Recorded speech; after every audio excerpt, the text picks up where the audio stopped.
Grandma, dinner's ready. Thanks, Tyler. I said that as I bit into the raw carrot in front of me.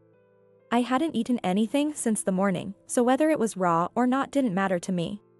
If I could survive the day, that was enough for me. There's one more, I'll go get it. My grandson, Tyler, said as he hurried to the kitchen. He then took another carrot from the vegetable drawer and placed it on the plate. That's when my husband, who had been away on business, came home. Hi, Grandpa. You were home early, it's not even night yet. Were you surprised? I wanted to see everyone so much, I took the first train back this morning. Tyler, you're doing great. Is that for your rabbit? No, this is just Grandma's usual meal. What? What are you saying? Following Tyler into my room, my husband exclaimed, "Kay? What are you eating?" He was instantly shocked at the sight of me gobbling down raw carrot. Rushing over, he hugged me tight. Robert! Is it really you? Of course it is, Kay. You've lost so much weight, what happened? While confused, Robert gently stroked my gaunt back. Robert! I've... My long-suppressed emotions came flooding back, and tears poured from my eyes like a flood. I am Kay, soon to be 60, a full-time housewife. This is a story from when I was 55. I have a husband, Robert, who is 2 years older than me, and a son, Alex. At our workplaces, we knew each other. My husband's company was one of the clients of the company where I worked, and he was the salesperson in charge. Back then, my job mostly involved odd jobs and serving coffee to visitors and male employees. I knew him by face and name, but we rarely spoke. That changed about 6 months after I joined the company. On one such day, as he came for sales as usual, he approached me at lunchtime. Would you like to go to lunch with me? Surprised by the sudden invitation, I was speechless for a while. Oh, I'm sorry I surprised you so suddenly. As he apologized looking embarrassed, I hurriedly said to him. Please don't apologize, I didn't expect you to ask me out. May I join you for lunch? I still clearly remember how happy he looked then, even after more than 30 years. And I, who had never been approached by a man before, was also ecstatic, a feeling I still haven't forgotten. After being asked out for lunch several times, we started seeing each other on weekends, and we officially started dating on Valentine's Day night. A year later, on Valentine's Day, he proposed to me, and we got married. Upon marriage, I quit my job and soon got pregnant with our son, Alex. Then my husband said, to make sure Kay can raise our child with peace of mind, I think we should buy a house, and he suggested buying a new house. I was thrilled with the idea of our dream home, but I was also worried that the mortgage would be too much for our single-income family.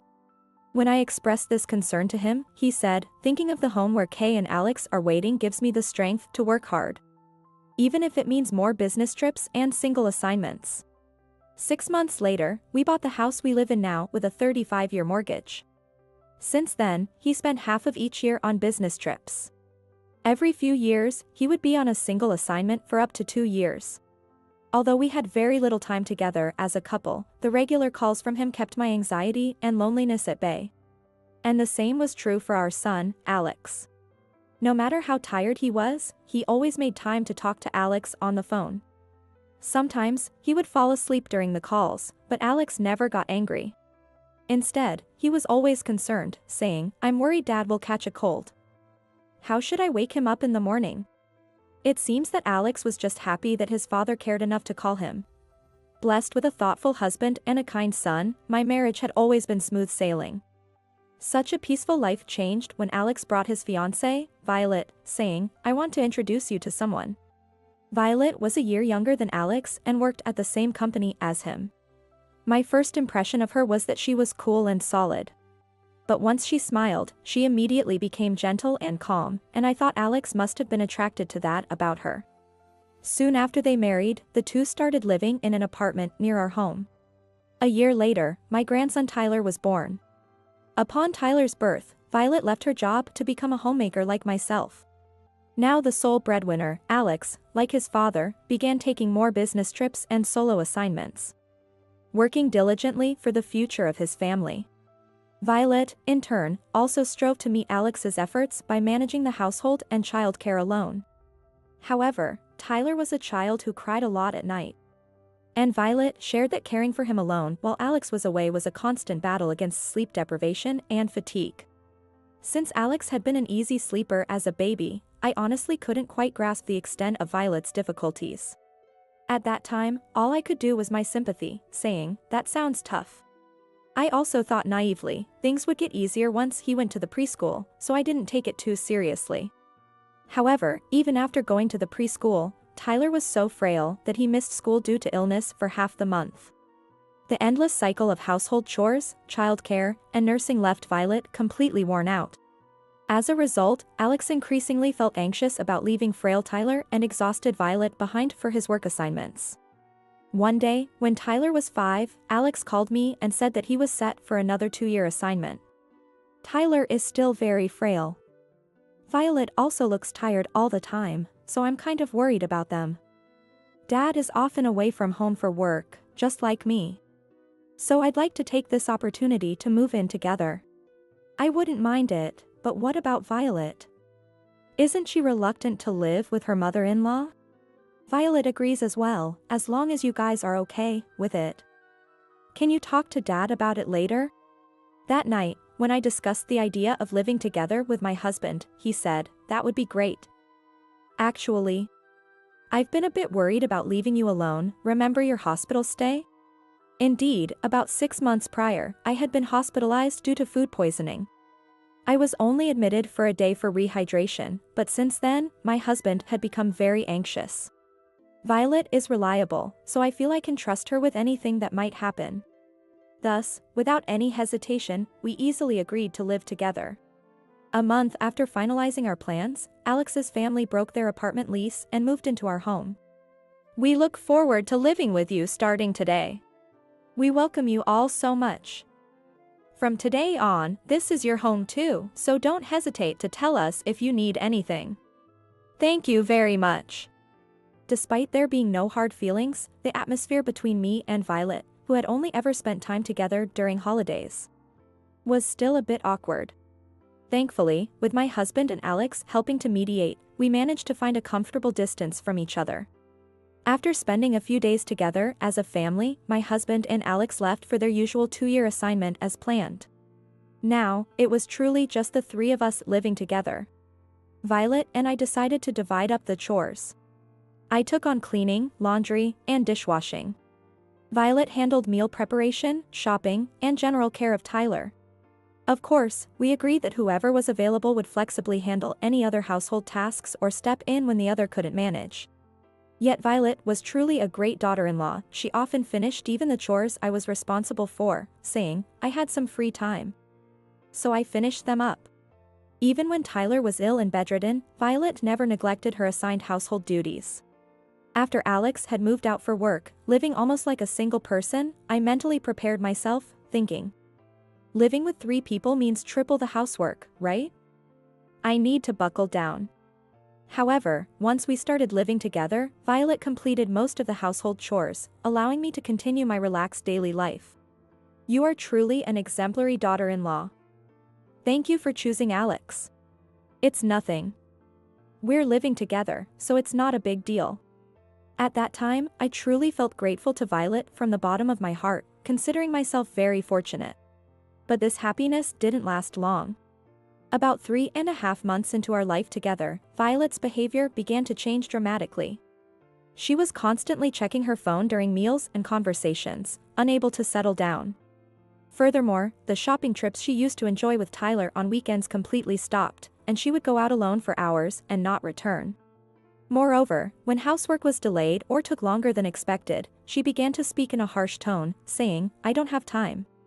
Please do it later." I was confused by Violet's drastic change and tried to understand why she had become like this. However, no matter how much I thought about it, I could only think that maybe she was overwhelmed with too much responsibility and stress. Thus, I decided to openly share my honest feelings with her. "Violet, I'm sorry if I've been relying too much on you for the housework. From now on, I'll take on more, so why don't you take a break? I intended to show as much consideration as possible, but Violet's response was a nonchalant, "What? Oh, I'm fine, really. Don't worry about me." Wondering if I had said something inappropriate, I continued to ask her if she was really okay, and if there was anything she wanted to discuss. But our conversations dwindled, and eventually, she began to ignore me completely. Moreover, Violet took over all the household chores, insisting, "Please don't touch anything." But the reason she gave was unreasonable. When you touch things, they end up smelling old, which is bothersome. She also completely ignored my meals and laundry. I had no choice but to try to cook it myself. However, Violet was furious with me and wouldn't let me use the kitchen, saying, "I told you not to touch anything." In the end, I had to buy food from supermarkets or convenience stores and eat alone. As for laundry, I had to secretly wash it while Violet was out and dry it in my room or use a laundromat. Furthermore, I needed Violet's permission to even talk to or interact with Tyler. The relationship had become so strained it hardly felt like family anymore, and it was wearing me down. The only way to change the current situation was still to discuss it. However, whenever I tried to speak to Violet, she would either ignore me or become furious. Determined to break through, I addressed her more firmly than usual despite her continued indifference. "Violet, if you don't talk, I won't know what's going on. Please, talk to me more." Unexpectedly, this approach led to a shocking outcome. "Shut up. I told you to be quiet, so just be quiet." With that, Violet suddenly slapped me across the face. I was prepared for insults and shouting, but I had never expected her to actually hit me. Shocked, I was frozen in place. Violet herself seemed very surprised by her action, but ultimately, I remained silent. This incident unfortunately worsened her behavior towards me even further. Initially, I wondered why Violet had changed so drastically. The reason was her affair. Violet's affair was with a college classmate, who was also married. About a year before we started living together, they met again at a college club reunion. Finding common ground in both having families, they exchanged contact details under the guise of being each other's confidant. Exhausted from caring for Tyler and overwhelmed by single parenting, Violet quickly became engrossed in her interactions with her affair partner. Before long, their relationship developed into a romantic one. During her apartment life, Violet neglected household duties to go on dates with her lover. Whenever the house was a mess, she excused it by claiming, "Tyler got sick again, and I couldn't keep up with the housework," and Alex, often away on business trips or solo assignments, didn't suspect anything. Given that Alex was often away on business or on solo assignments, it was impossible for him to fully grasp the day-to-day activities at home. Therefore, he simply believed everything Violet told him. This affair lifestyle took a sudden turn shortly after we began living together. Initially, Violet thought, as long as I act like a good daughter-in-law while we're living together, I can continue the affair as before. Thus, she actively managed my share of the household duties and started to play the part of the good daughter-in-law. However, suddenly taking on all the household chores she had previously neglected for the sake of her affair proved to be a significant burden. Gradually, Violet became overwhelmed with chores, making it difficult to find time for her lover. As a result, her lover's attitude turned cold, and he began to decline her invitations for dates. Her frustration and irritation from this situation were then misdirected at me. At that time, unaware of the situation, I continued to reflect on my own words and actions, constantly seeking ways to connect with Violet. Unfortunately, I kept offering words of concern that were, unbeknownst to me, misplaced. For Violet, who was struggling with her relationship with her affair partner, my attempts to help only seemed like unnecessary meddling. Undoubtedly, Violet must have been thinking, "Just leave me alone." Violet, wanting nothing to do with me, and I, desperately trying to connect with her. In such a mismatched relationship with me, Violet's frustration likely escalated further. Ultimately, this tension led to the point where she slapped me, a situation I inadvertently provoked by pushing for interaction. Violet began to harass me under the guise of a discipline following this incident. "It's your fault I have to dispose of the lunch waste, so as punishment, you're banned from shopping and going out," she declared. Then, she hid my wallet and shoes somewhere. She started giving me excess raw vegetables from the fridge and leftovers from my grandson's meals as a substitute for meals. She even prohibited me from taking baths. As a result, my body odor became stronger. Then, wearing a mask and gloves deliberately, Violet would burst into my room, exclaiming, "You stink," and push me into the bathroom to wash myself in a bathtub filled only with cold water. The gas was turned off, so I couldn't even use hot water. She handed me a ragged towel resembling an old rag, and after bathing, I was sent back to my room with wet hair. Fortunately, it wasn't winter, so I didn't catch a cold, but my body was completely chilled. This forced water bathing continued daily until Violet was satisfied. "I can't take this anymore. I'll collapse if this goes on." One day, feeling my life was in danger, I tried to reach my husband and Alex while Violet wasn't watching. Unfortunately, she caught me in the act, and my smartphone was confiscated. Moreover, as part of the discipline, I was forbidden from leaving my room. Violet changed my smartphone's password without my permission, ensuring I couldn't call for help. She even impersonated me in replying to messages from my husband or Alex, who occasionally contacted me. However, she couldn't impersonate me during phone calls.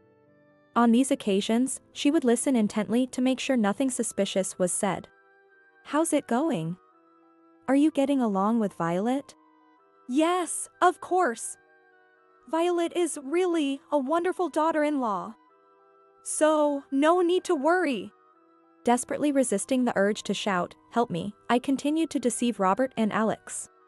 As this life continued, the feeling of deceiving my family faded, as did my desire to be rescued. I became solely focused on surviving each day. Eventually, I began to believe that it was my fault I had ended up in this situation. It's karma. Violet disciplining me is my own doing. After 3 months of such brainwashing, it was time for summer vacations. Even when I heard from Violet that Robert and Alex were coming home, I felt nothing about it. So, they're coming back. You know what, just make sure you don't do or say anything unnecessary. Saying hi to them, then stay in your room, okay? Yes, I understand. I'm sick of summer vacation being a hassle. Anyway, I'm off to do some grocery shopping for dinner. Violet complained as she left to prepare for the evening meal for Robert and Alex. At that time, I followed her instructions and stayed confined to my room. I'm so hungry. Glancing at the clock, it was nearly noon. Like usual, I hadn't received breakfast, so I anxiously awaited the meal Tyler would bring me. "Grandma, it's time to eat," Tyler called. "Thank you, Tyler," I replied as I bit eagerly into the raw carrot he placed before me. With each bite, a crunching sound echoed in my mouth, tasting only bitterness and astringency. Yet, it was still far better than having nothing at all. "There's one more left, I'll go get it," Tyler said as he dashed back to the kitchen. He then took another carrot from the vegetable drawer and placed it on the plate. Just then, my husband returned home unexpectedly. "Hi, Grandpa. You were home early, it's not even night yet." "Were you surprised? I wanted to see everyone so badly I took the first train back. But look at Tyler, doing such a great job. Is this for your rabbit?" "Not for my rabbit. It's just Grandma's usual meal." "What? What are you talking about?" Following Tyler, Robert hesitantly opened the door to my room. "Kay, what are you eating?" Seeing me gobbling down raw carrot, his face expression froze in shock. He rushed over and hugged me tight. "Robert, is it really you?" "Of course."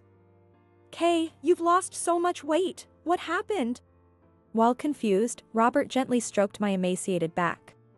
"Robert, I have to tell you." My suppressed emotions suddenly returned, and tears flooded from my eyes. Through my sobs, I told him about Violet's discipline. Shocked by the inhumane details, he was speechless. After I finished, he exploded, "Such things are unforgivable," and vowed, "She will be punished."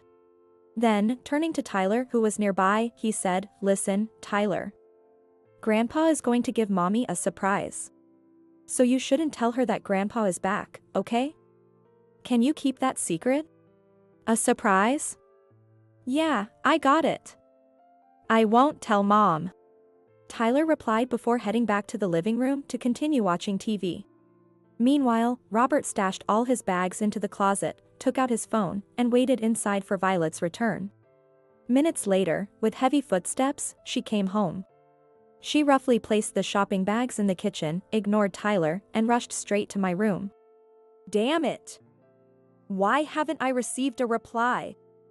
I'm so frustrated, she exclaimed as she began throwing cushions on the floor at me. It's all your fault. Why did you agree to live together? Normal people would say no. You're so selfish. Take responsibility, she yelled furiously. As usual, I sat quietly, enduring the barrage. I knew if I remained silent, Violet would eventually get tired and leave the room. But today, Violet was different. I'm really sick of having to take care of them for a week on top of it all. Your husband and son, right? Turn them away or do something. You worthless piece of shit, Violet exclaimed as she grabbed a cloth hanger nearby. She raised it, aiming to strike my head with force. Overcome with fear, I instinctively ducked. In the next moment, a loud voice shouted, "Stop," and Robert burst out from the closet. Wait, what? Robert, why? He rushed to my side, shielding me while glaring fiercely at Violet. In a tone I had never heard him use before, he demanded, Violet, what is going on here? This is, so, I'm a little frustrated, she stammered, quickly hiding the cloth hanger behind her back. So you think it's okay to throw things because you're frustrated? He asked pointedly. She looked away, her eyes darting around. Well, it slipped out of my hand. Or rather, it just happened, it was an accident. So, basically. Her excuses left Robert exasperated, and he sighed in disbelief. Right then, he called the police. When the police arrived, he presented the videos he had secretly recorded of the discipline as evidence. As a result, Violet was arrested on the spot for suspected domestic violence. Silently, Violet got into the police car. But for a moment, she looked back, her eyes filled with hatred and bloodshot. Watching her, I felt a deep chill. Her face seemed almost demonic. How could someone who was such a good daughter-in-law turn out like this? At that time, unaware of the affair, my mind was filled with questions and regrets. As the police car disappeared, Robert sighed heavily and then made a phone call. Hello? Alex, where are you right now? The person on the other end of the phone was our son, Alex. Now? I'm about to switch trains. Is everything okay? Violet has just been arrested for domestic violence. Grab a taxi or anything, but come home as soon as possible. Domestic violence? Arrested? What? I'm not following you. Alex through the phone sounded clearly confused. Anyone would be if they were told their spouse had been arrested. To Alex, Robert firmly said, I'll explain everything when you get back. Just hurry home, before abruptly hanging up. A little while later, Alex arrived home, his face pale with shock. Violet! Hey, Violet! Mom, where's Violet? Seemingly panicked, Alex frantically searched the house, calling out for Violet. To him, Robert calmly said, Violet isn't here. Alex, we need to talk now, so have a seat. Guiding him to a chair in the living room. And so began the family meeting between myself, Robert, and Alex. First, Robert explained how Violet had been arrested. The story was so terrible that Alex wore a look of disbelief. However, seeing my emaciated appearance, the disarrayed house, and the video evidence forced Alex to accept the harsh reality. Is it really true? That Violet did this to Mom? Frozen in shock, Alex stared at the smartphone screen, prompting Robert to gently offer him a cup of coffee. Silence lingered for what seemed like minutes. Alex finally glanced at me and gulped down the now cold coffee in one go. Then, he turned to me and said, Mom, I'm sorry. I didn't notice it until it had gotten this bad. Alex, it's not your fault. Don't be so sorry. No, it's my fault. Living together and what Violet did was my mistake. If only I had been more determined. Alex murmured weakly, fighting back tears. Alex, there's no use in brooding. You have Tyler to think about. Let's focus on what to do next.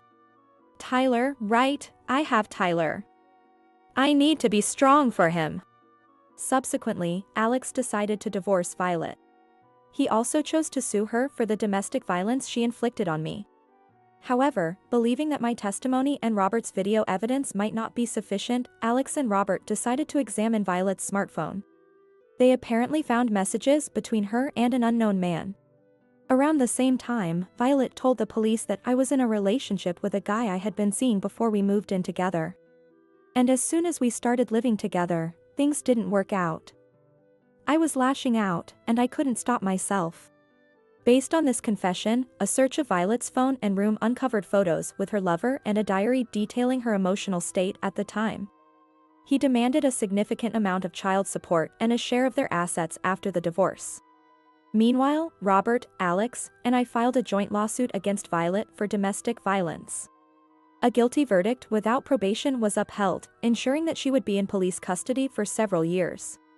There was no sympathy for Violet, who betrayed her family and repeated her cruel actions. I only hoped that during her time in prison, she would reflect on her actions and repent.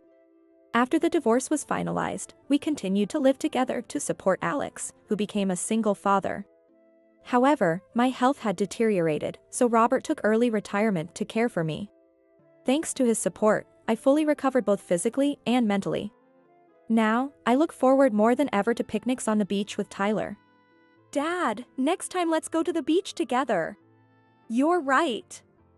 No longer working alone far away, now I have lots of playtime with you, Tyler. Alex said, hugging Tyler tightly. That reminded me of my husband when he was younger, warming my heart immensely. May Alex find another wonderful woman someday. I continued to secretly hope so in my heart.